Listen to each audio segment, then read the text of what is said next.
Hey everybody, Lit Teacher here, and today we're talking about basic camera shots and angles. This is an introduction to film analysis, looking at film techniques. It's going to help you if you are a new English student in your junior years, or if you're a seasoned pro entering NCEA and you just want to brush up on the basics. So let's get straight into it.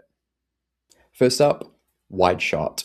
As the name suggests, it's a wide shot. We see a whole lot of things. Just like in the image you've got here, you can see this wide vista of Paris. This is why these shots are sometimes called panoramic shots, because you get to see a panorama, a really wide view of, say, a city in this instance. But you can also sometimes hear the term establishing shot. Now, an establishing shot is a slightly more specific thing. This is because films and scenes will often open with a really wide shot to establish where the film or scene is taking place, the location. So establishing shots are kind of like a variation on a wide shot. So that is a wide shot. Long shot.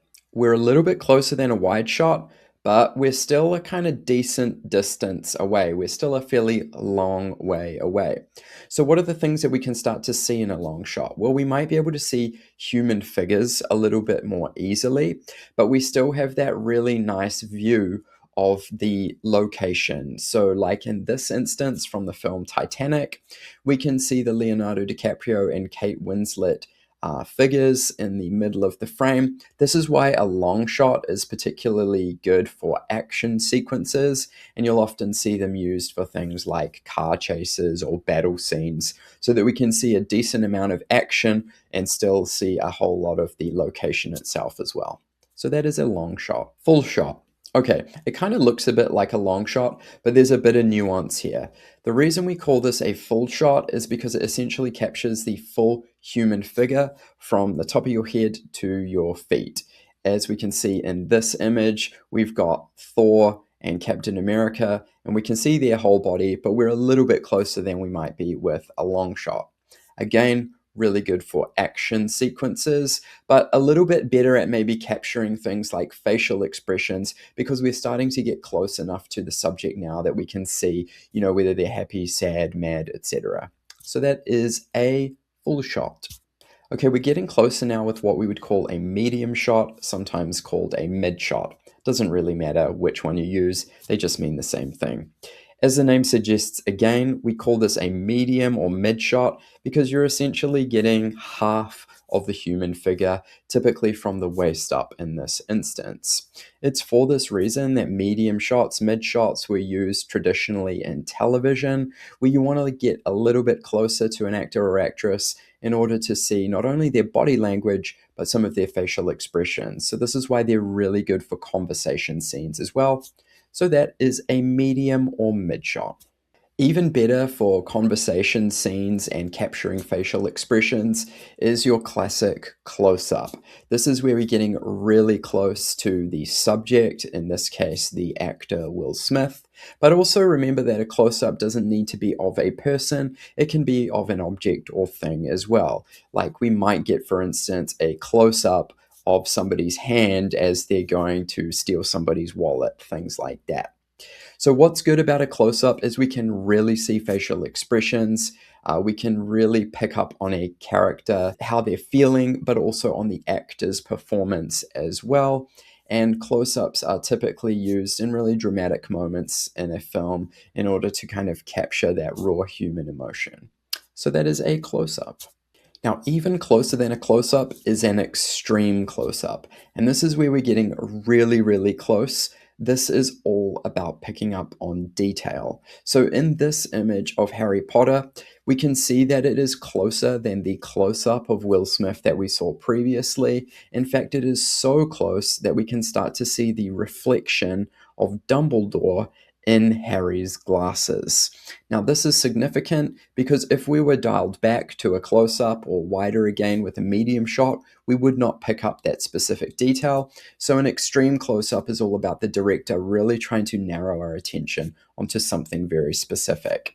As I mentioned before, it doesn't necessarily just need to be the face of an actor or actress. It can be an object or any specific detail that the director really wants us to look at.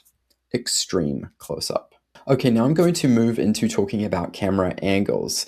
Now, a specific thing that I need to mention at this point is that camera shots and camera angles are not distinct things where you talk about one or the other. In fact, they work in combination. So you will see throughout the remainder of this video that I might show you, for example, a high angle, which also happens to be a close-up.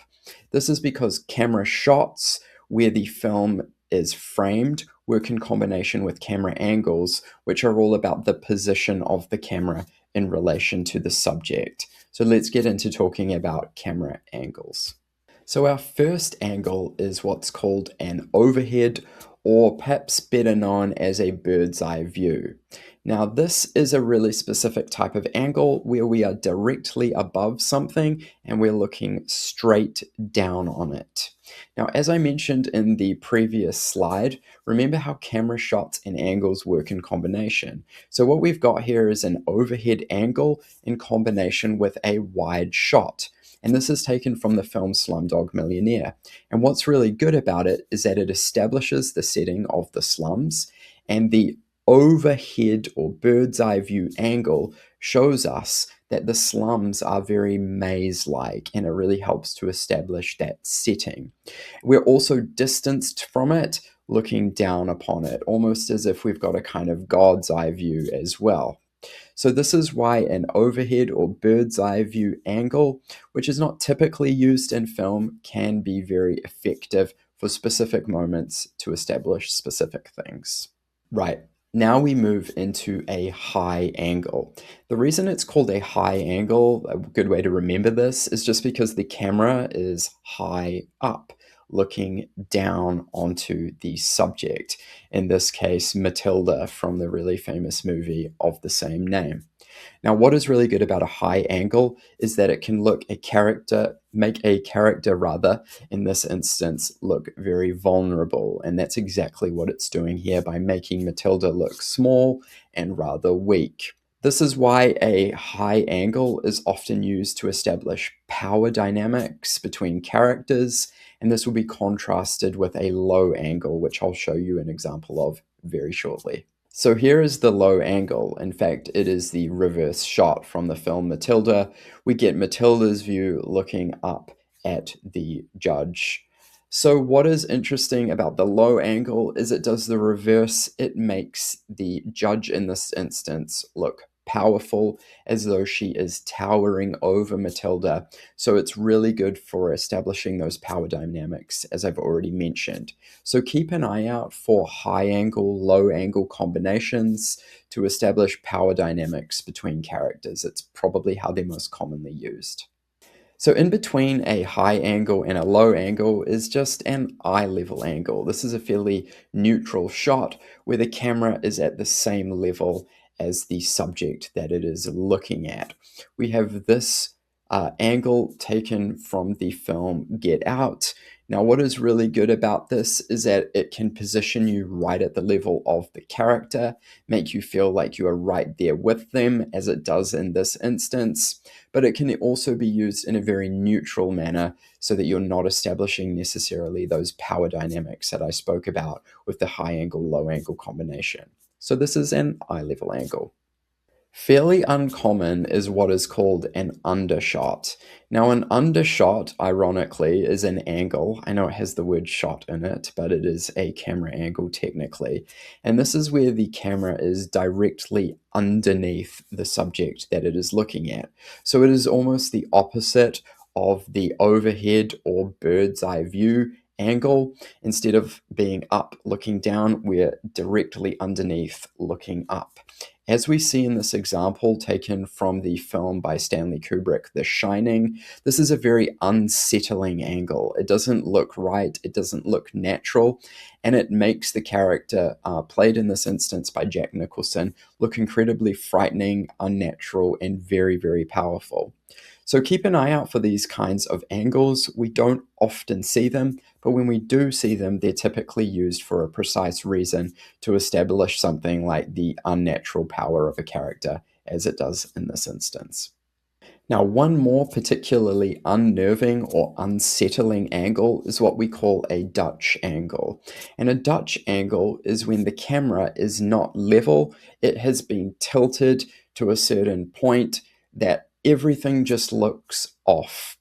You may have seen examples in a film like Inception, which uses the Dutch angle quite liberally, but also in a film I mentioned earlier, Slumdog Millionaire. And every time we see a Dutch angle in those films, we feel a bit uncomfortable because something is off. There is a lack of balance potentially within a scene. So Dutch angles are really effective if you're trying to make the audience perhaps feel a little bit queasy, a little bit uneasy, because it goes against our natural eyesight, which is generally level. We're starting to see things from a tilted Dutch angle. And that is basic camera shots and angles. If you like what I'm doing, please subscribe to my channel, like my videos, or drop me a comment. There will be more film analysis videos coming up over the next few months. I am the Lit teacher, and until next time, ka kite.